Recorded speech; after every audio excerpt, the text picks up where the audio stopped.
এতটা কাছাকাছি থাকার ফলে মায়ার মনে অস্থিরতার সৃষ্টি হচ্ছে, মায়ার ঠোঁট দুটো তরতর করে কাঁপছে।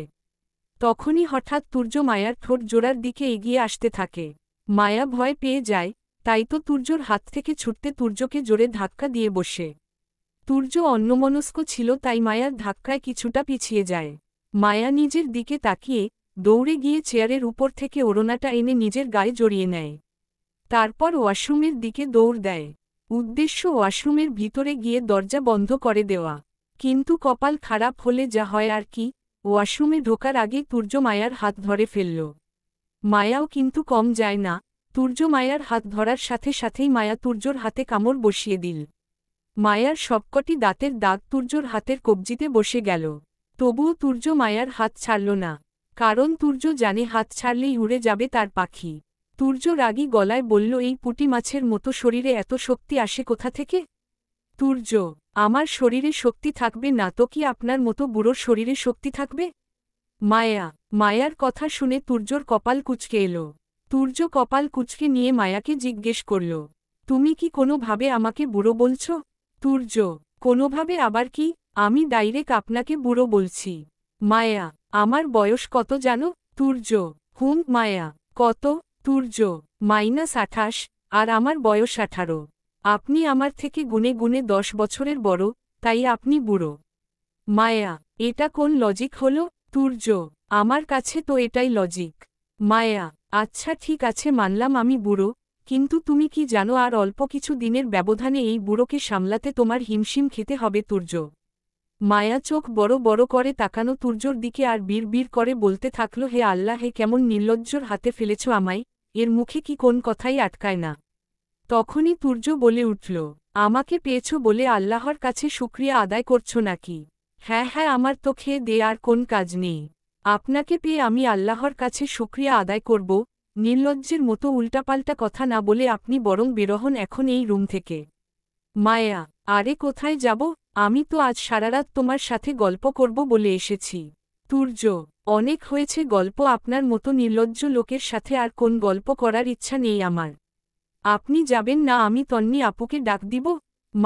মায়ার হুমকি শুনে তুর্য একটু ন্যাকা ন্যাকা ভাব করে বলল, ওরে বাবারে, আমি তো ভয় পেয়ে গেছি, তন্নি আসলে তো আমাকে মেরে ফেলবে, তাই না তুর্য? মায়া নিজেও জানে যে তন্নি নিজের বড় ভাইকে কিছুই বলবে না, একটা মাত্র ভাই বলে কথা। তারপর মায়া বলে ওঠে, আচ্ছা ঠিক আছে, আপনি এই রুমে থাকেন, আমি তন্নি আপুর রুমে গিয়ে শুয়ে পড়ছি। মায়া চলে যেতে নিলে তুর্য হঠাৎই মায়ের হাত চেপে ধরে। তারপর মায়ার দিকে তাকিয়ে বলে, একটা প্রশ্নর উত্তর জানতে এসেছি, আমাকে উত্তরটা দিয়ে দিলে আমি এখনই চলে যাব এই রুম থেকে।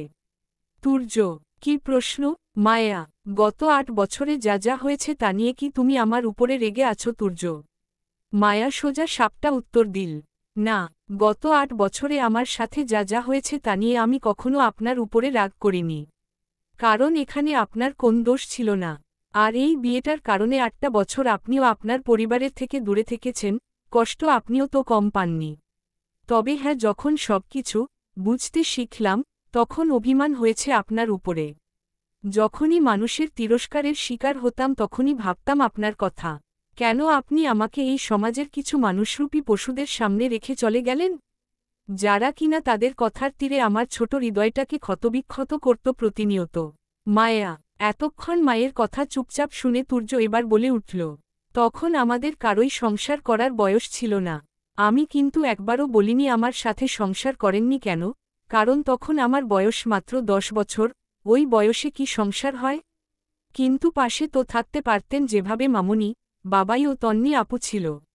আপনি ওভাবে চলে না গেলে তো সমাজের লোকেরা আমার দিকে আঙ্গুল তুলতে পারত না।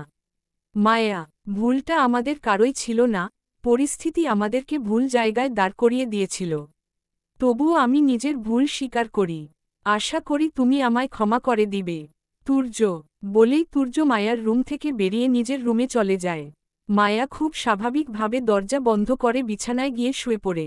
মায়া জানে যে সত্যি এখানে তুর্যর কোনো দোষ ছিল না, আর মহান আল্লাহতালা যা করেন তা মানুষের মঙ্গলের জন্যই করেন, কারণ তুর্য যদি তখন লন্ডনের পাড়ি না জমাত, তবে তুর্য এই বয়সে এতটা প্রতিষ্ঠিত হতে পারত না।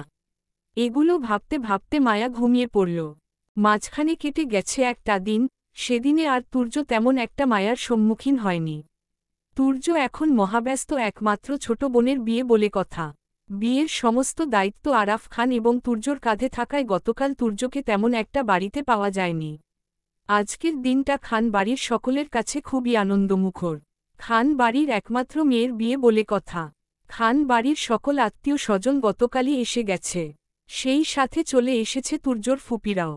এত ব্যস্ততার মধ্যেও এক ফাঁকে তুর্যর বড় ফুপি আতিয়া বেগমকে বলে উঠলেন, মেয়ের বিয়ে তো দিয়ে দিচ্ছ, এবার আমাদের ছেলেটার জন্যও ঘরে একটা বউ আনো। সে কি আপা, ছেলেকে কয়বার বিয়ে করাবো, ছেলের বউ তো আমার ঘরেই আছে। আতিয়া বেগম, সেটাই তো বলছি, তোমার ভাইজিকে এবার বিদায় কর, তারপর তুর্যর জন্য একটা বউ আনো। আর তোমার ভাইজিকে তো ফেলে দিতে বলছি না, তুর্য সঙ্গে ডিভোর্স করিয়ে ওকেও একটা ভালো ছেলে দেখে বিয়ে দিয়ে দাও। পারভীন খান, এত কিছুর আর প্রয়োজন হবে না, তুর্য এখন মায়ার সাথে সংসার করতে চায়, তুর্য তো মায়া বলতে পাগল। আতিয়া বেগম, আতিয়া বেগমের মুখে এ কথা শুনে পারভীন খান যেন নিজের কানকেই বিশ্বাস করতে পারছে না। মনে মনে ভেবে রেখেছিল মায়ার সাথে তুর্য ডিভোর্সটা হলে সে তার ছোট মেয়ে জুঁইকে তুর্যর সাথে বিয়ে দেবে। তুর্য গলায় ঝুলানোর জন্য 2 বছর আগে মেয়েকে লন্ডনে পাঠিয়েছিলেন তিনি, কিন্তু তার মেয়ে জুঁই গিয়ে অন্য একটা ছেলের সঙ্গে লিভিং রিলেশনশিপে থাকতে শুরু করে। 6 মাস আগে ছেলেটার সঙ্গে ব্রেকআপ হওয়ার ফলে জুঁই এখন ফিরে এসেছে। আজ তন্নির গায়ে হলুদের অনুষ্ঠানে মায়া পরেছে তন্নির কিনে দেওয়া সেই হলুদ শাড়িটি। পার্লার থেকে মেকআপ আর্টিস্ট এসে সাজিয়ে দিচ্ছে তন্নিসহ তার সকল কাজিনদের, বাদ যায়নি মায়াও। যদিও মায়া প্রথমে রাজি হয়নি, মায়া বারবার বলছিল সে নিজের মতো করে সাজবে, কারণ ভারী সাজ তার ভালো লাগে না, তবু তন্নির জোড়াজুড়ির কাছে হার মানতে হলো মায়ার। মায়া বারবার মেকআপ আর্টিস্টকে বলছিল, আপু আমাকে ভারী কোন মেকআপ লুক দেবেন না, আমাকে সিম্পল এর মধ্যে একটু সাজিয়ে দিন। মায়া, মেকআপ আর্টিস্ট মায়ার কথা অনুযায়ী সিম্পল এর মধ্যেই সুন্দর করে সাজিয়ে দিল। সন্ধ্যায় নীরবদের বাসা থেকে সবাই এসেছে তন্নির গায়ে হলুদ মাখাতে। হলুদ শাড়িতে মায়াকে দেখতে একদম পরীর মতো লাগছে। মায়ার এই সৌন্দর্য হয়তো বংশগত। আতিয়া বেগম এই বয়সে অসম্ভব সুন্দরী একজন মহিলা, আর তন্নিও হয়েছে মায়ের মতো। তন্নির সৌন্দর্য যেন উপচে পড়ছে আজ। গায়ে হলুদের অনুষ্ঠান করা হচ্ছে খানবাড়ির ছাদে, এটা অবশ্য তন্নির ইচ্ছে ছিল। একে একে সবাই তন্নিকে হলুদ মাখাতে শুরু করে। তখনই সব ব্যস্ততা শেষে করে খানবাড়ির ছাদে উপস্থিত হয় তুর্য। তুর্যর সাথে আছে তার অ্যাসিস্ট্যান্ট প্লাস বন্ধু ইমন। ইমন আজ বিকেলে বাংলাদেশে এসেছে, তুর্য এয়ারপোর্টে গিয়েছিল তাকে আনতে। তুর্য এবং ইমন লন্ডনে একই ভার্সিটিতে পড়াশোনা করত, ওখান থেকেই তাদের বন্ধুত্বের সূচনা হয়। তুর্যর এমন কিছু নেই যা শুধু মায়ার বিষয়টা ছাড়া। তুর্য কখনো মায়ার বিষয়টা ইমনকে জানানোর প্রয়োজনীবোধ করেনি, কারণ তুর্য তো এতদিন মায়ার সাথে ওর বিয়েটাই মানত না। তুর্য ছাদে গিয়েই এদিক ওদিক তাকিয়ে মায়াকে খুঁজতে শুরু করে। তখনই মায়া নিচের থেকে মিষ্টির প্লেট হাতে করে ছাদে আসে। ছাদের সিঁড়ির দিকে তাকাতেই তুর্যর ডান হাতটা আপনা আপনি বুকের বাঁ পাশে চলে যায়। মায়াকে শাড়ি পরা অবস্থায় দেখে তুর্য তার বুকের বাম পাশে হঠাৎ চিনচিনে ব্যথা অনুভব করল। তখনই পাশ থেকে ইমন বলে ওঠে, কিরে কি হলো তোর? ইমন, তুই বুঝবি না। তুর্য, তার একটু পরেই মায়া তন্নিকে হলুদ মাখাতে তন্নির পাশে গিয়ে বসল। তখনই ইমনের চোখ গেল মায়ার দিকে। প্রথম দেখাতেই ইমন মায়ার উপর ক্রাশ খেল। গায়ে হলুদের অনুষ্ঠান সুন্দরভাবে পার হয়ে গেল। রাতে মায়া নিজের রুমের দিকে যাচ্ছিল, তখনই ইমন আবার দেখল মায়াকে। দেখেই সে দৌড়ে মায়ের কাছে গিয়ে বলতে শুরু করল, এক্সকিউজ মি ইমন। ইয়েস মায়া। আচ্ছা, এখানে যে মেয়েটার বিয়ে হচ্ছে সে আপনার কি হয়? ইমন, উনি আমার আপু। মায়া, আপনার নামটা বলা যাবে? ইমন, আমার নাম মায়া। মায়া, আপনার নামটাও দেখছি আপনার মতোই। ইমন, মানে? মায়া, মানে আপনার নামটা খুব সুন্দর। ইমন, থ্যাংক ইউ মায়া। ওয়েলকাম ইমন। মায়া আর কথা না বাড়িয়ে নিজের রুমে চলে গেল। এদিকে মায়া নিজের রুমে যেতেই ইমন খুশিতে লাফাতে লাফাতে তুর্যর কাছে চলে গেল। তুর্য তখন নিজের বিছানায় বসে ল্যাপটপে ক্লায়েন্টদের মেইল চেক করছিল। তখনই ইমন তুর্যর হাত থেকে ল্যাপটপটা নিয়ে বন্ধ করে রাখল। তারপর তুর্যকে বলতে শুরু করল, ভাই আমি তো তোর বোনের প্রেমে পড়ে গেছি। ইমন, কি বলছিস কি? তোর মাথা ঠিক আছে? কাল ওর বিয়ে। তুর্য, আরে উইটা না, ছোট্টার প্রেমে পড়েছি। ইমন, তুর্য বুঝতে পারল না ইমন তার কোন বোনের কথা বলছে, তাই কপাল কুঁচকে বলল, কোথায় দেখেছিলি তাকে? তুর্য, তোর বোনকে হলুদ মাখানোর সময়ে। ইমন, ওখানে তো অনেকেই ছিল, আমি কিভাবে বুঝব তুই কার কথা বলছিস? তুর্য, ভাই ওর নাম মায়া। ইমন, এতক্ষণ ইমন তুর্যর সামনে বসেই কথাগুলো বলছিল। মায়ার নাম শোনার সাথে সাথেই তুর্য ইমনের কোমর বরাবর লাথি মেরে দিয়ে চেঁচিয়ে বলতে থাকে, শালা ওটা আমার বোন না, ওটা আমার বউ। তুর্য, এই একটা কথা শোনার সাথে সাথেই ইমনের মন কাচের টুকরোর মতো ভেঙে গেল।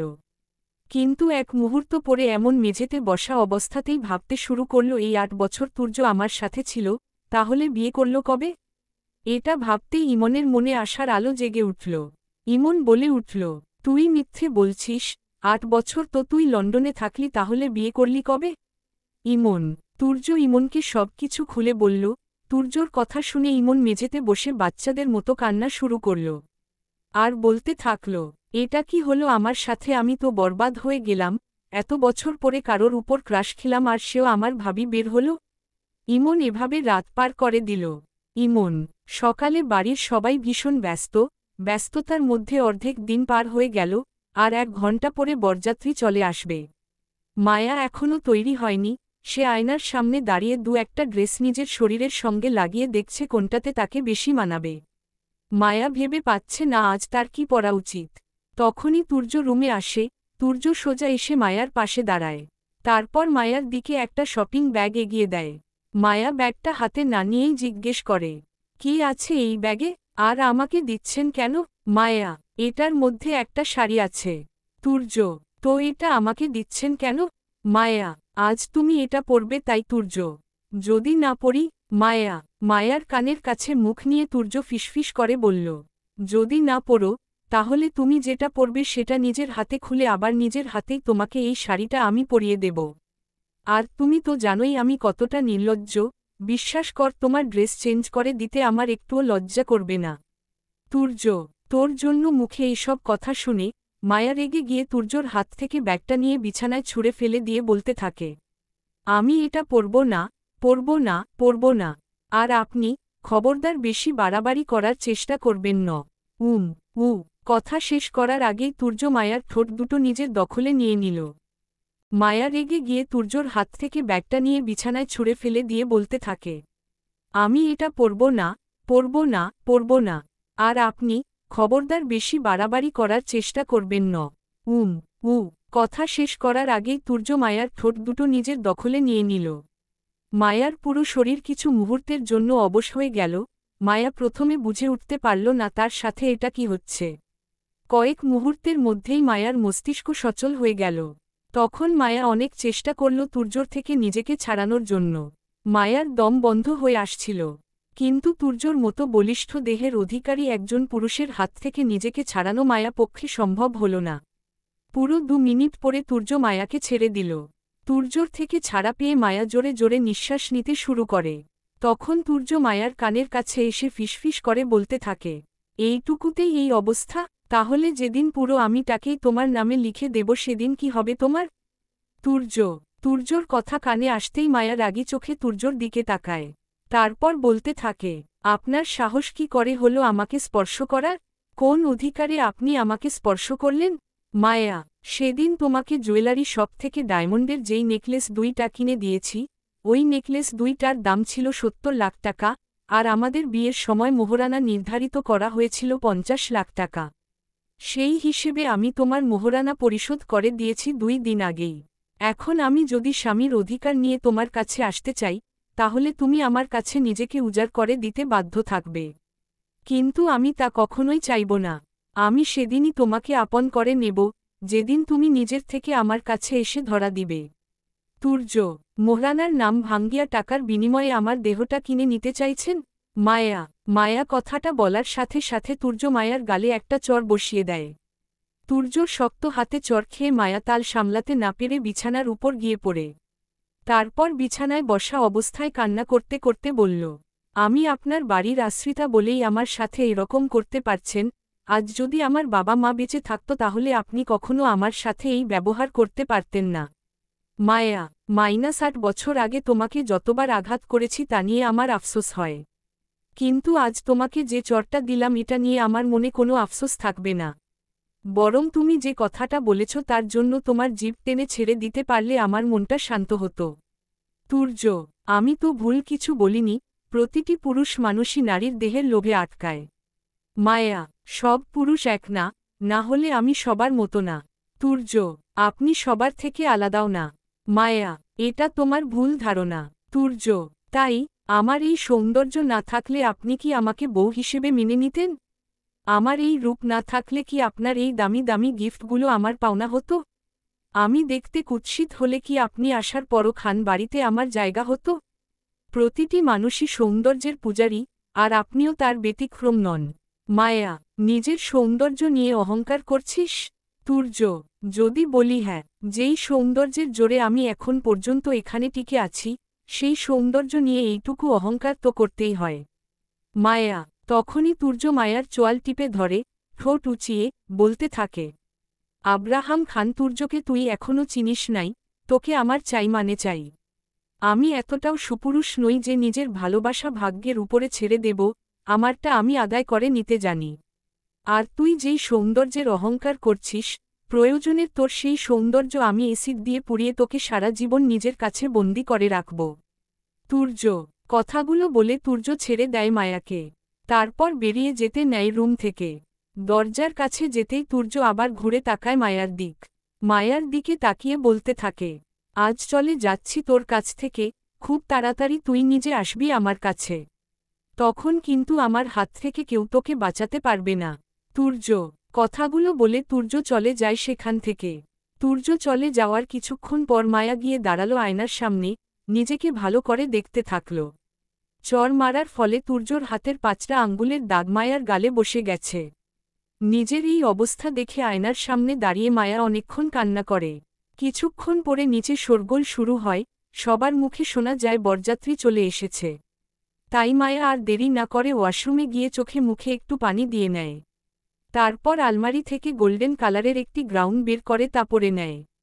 গ্রাউনটি পরে আয়নার সামনে এসে ফাউন্ডেশন এবং ব্রাশের সাহায্যে থাপ্পড়ের দাগটি ঢাকার চেষ্টা করে। সুন্দর মতো তৈরি হয়ে মায়া নিচে চলে গেল। তখনই একটা বাচ্চা এসে জানালো, তন্নি নাকি অনেকক্ষণ যাবৎ মায়াকে খুঁজছে। তাই মায়া আর দেরি না করে তন্নিকে যেই রুমে সাজানো হচ্ছে সেই রুমে চলে গেল। মায়া গিয়ে দেখল তন্নিকে সাজানো শেষ হয়েছে। বউ সাজে তন্নিকে অপূর্ব লাগছে। তন্নি মায়াকে আসতে দেখেই বলতে শুরু করল, কিরে কোথায় গিয়ে মরেছিলি? সে কখন বললি রেডি হয়ে আসছি, তারপর তো তোর আর কোন খবরই নেই। তন্নি বলতে বলতে তন্নি মায়ার মুখের দিকে তাকালো। তন্নি মায়ার চোখ দেখে অবাক হয়ে গেল। মায়ার চোখ দুটো অসম্ভব লাল হয়েছিল, দেখেই বোঝা যাচ্ছে যে এখানে আসার আগে মায়া অনেকক্ষণ যাবৎ কান্না করছিল। মায়ের সাথে কথা বলার জন্য তন্নি সবাইকে বলল, আমার একটা পার্সোনাল কাজ আছে, সবাই একটু কিছুক্ষণের জন্য বাইরে যাবে প্লিজ। তন্নির কথা শুনে সবাই একে একে রুম থেকে বেরিয়ে যেতে লাগল। সবার সাথে মায়াও বেরিয়ে যেতে নিলে তন্নি মায়ার হাত ধরে মায়াকে বিছানার একপাশে বসিয়ে দিল। তারপর নিজে গিয়ে দরজাটা আটকে এসে মায়ার পাশে বসে মায়াকে জিজ্ঞেস করল, কি হয়েছে বনু? তন্নি, কই কিছু না তো। মায়া, তাহলে এভাবে তোতলাচ্ছিস কেন? আমাকে মিথ্যে বলছিস?